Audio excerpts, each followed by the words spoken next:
Mr. Baudette. Good afternoon, Mr. Chairman, members of the committee. My name is Paul Baudette. I'm president of the Environment Council of Rhode Island.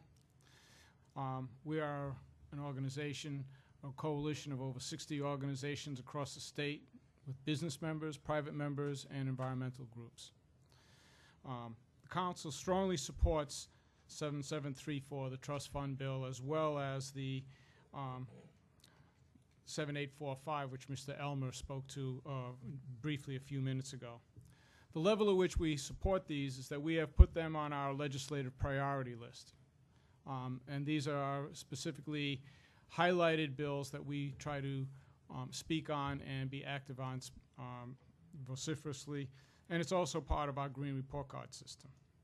You may be familiar with the council because we are very active on renewable energy, but you may say, why transportation?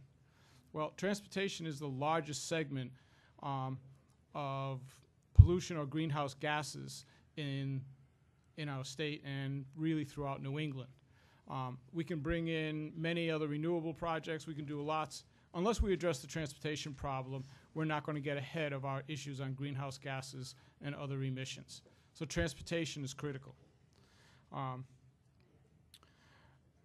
We need to be able to repair the transportation system, as everyone has spoken to earlier. With that, we reduce vehicle miles, we reduce greenhouse gases, we reduce the impact.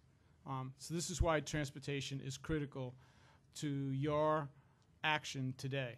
Passing this legislation out of committee is critical because, as we see it, improved transportation systems means lower greenhouse gases, lower what we call NOx and SOx, nitrous oxides, sulfur dioxides, which in turn have other health care issues associated with them, especially in the inner city areas.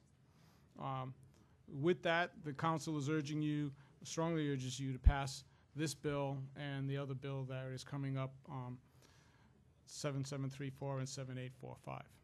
Thank you very much, members of the committee. Thank you, Mr. Baudette. Rachel Calabro.